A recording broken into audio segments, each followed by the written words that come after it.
کر لیا, آپ واپس 14 ڈیز پر آ گئے. اس وقت آپ نے 13 ڈیز اس ایگریمنٹ پہ رکھے, اور جب آپ کی بعد میں ملاقات ہوئی قمر الزمان کائرہ صاحب سے, فاروق عیش نائک سے, تو انہوں نے آپ کو 14 ڈیز پہ کنونس کر لیا. اب دوبارہ سے الیکشن کمیشن کا ایک پروپوزل سامنے ہے کہ جی اسکروٹنی 30 ڈیز میں ہی ہونی چاہیے.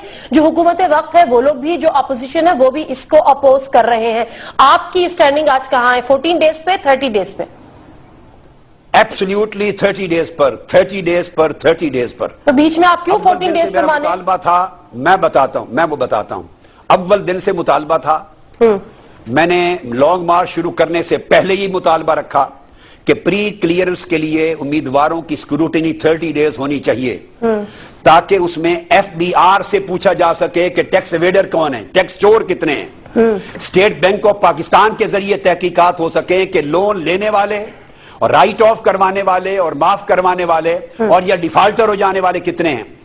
نادرا سے معلوم کیا جا سکے کہ اور کون کون لوگ ہیں جنہوں نے مختلف غلط قسم کے ریکارڈ فل کیے ہیں اور غلط قسم کے حلف نامے بھرے ہیں, اور الیکشن کمیشن کے ریکارڈ چیک کیے جائیں کہ پچھلے سالوں میں کتنے غلط گوشوارے داخل ہوتے رہے ہیں. اور لہٰذا اس کے لیے ریکوائرمنٹ ہے 30 ڈیز کی اسکروٹنی, تاکہ مکمل چھان بین کے بعد امیدوار میدان میں اتریں. یہ ہمارا پہلے دن کا مطالبہ تھا اور کنٹینیو رہا. ٹھیک ہے, اور یہ وہ ڈاکٹر صاحب ایک سیکنڈ معذرت کے ساتھ یہ وہ آپ کا مطالبہ تھا کہ جب آپ نے دھرنا دیا اور جو وہاں پہ لوگ بیٹھے ہوئے تھے ان کی موجودگی میں آپ نے ایک معاہدہ سائن کیا, اس میں آپ نے 30 ڈیز کیا, پھر بند کمرے میں کیوں آپ 14 ڈیز پہ کنونس ہوگا؟ پھر یہ ایک اور مکمل ہو گیا. میں آپ کو بتاتا ہوں, میں اب بند کمرے میں بات نہیں کر رہا. آج بھی سٹیٹمنٹ میں نے بھیجی ہے اور برملا آپ کے سامنے بھی کہہ رہا ہوں کہ ہم 30 ڈیز کو نیسیسری سمجھتے ہیں, باوجود اس کے کہ الیکشن کمیشن آف پاکستان کے قیام پر مجھے تحفظات ہیں. میں نے آپ کو اس کے اوپر گفتگو کر دی ہے, مگر اس کے باوجود اس کا یہ مطالبہ کرنا 30 ڈیز, اس پر میں کہوں گا اسے قائم رہنا چاہیے. اور جو سیاسی لوگ 30 ڈیز کے خلاف متحد ہوئے ہیں وہ اپنی کرپشن کو چھپانے کے لیے ہوئے ہیں.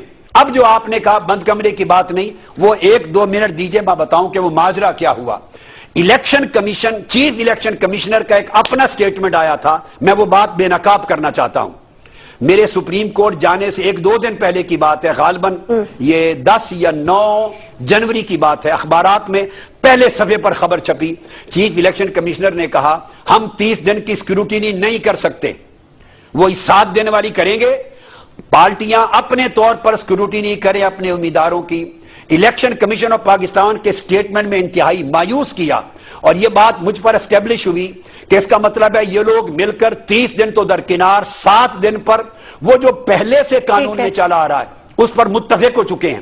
جب یہ وفد میرے پاس آیا, کوئی آدھا پونا گھنٹہ ان کے ساتھ میری ڈیبیٹ ہوئی اور ہماری پوری پارٹی کی ڈیبیٹ ہوئی.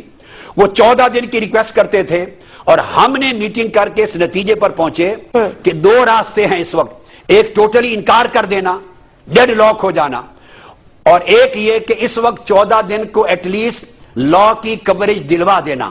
اگر انکار کر دیتے, ہم اس نتیجے پہ پہنچے کہ 7 دن کا statement election commission of Pakistan اخبار میں دے چکا ہے, تو کہیں ایسا نہ ہو کہ 14 دن بھی جائیں اور پلٹ کے 7 دن پرانے قانون کے رہ جائیں اور سرے سے سکروٹی نہ ہو سکے. وہ الیکشن کمیشن کا اور گورنمنٹ آف پاکستان کا, ان دونوں کا اندیہ دیکھ کر ہم نے کہا کہ کہیں ایسا نہ ہو کہ 2 ہفتے بھی چلے جائیں اور پلٹ کے ہفتہ رہے. اس بنیاد پر کہا تھا, اور جو ہی الیکشن کمیشن کو دیکھا کہ پلٹ کر دوبارہ الیکشن کمیشن نے تیسری پوزیشن لی ہے. پہلے میرے 30 ڈیز سکروٹنی کو سپورٹ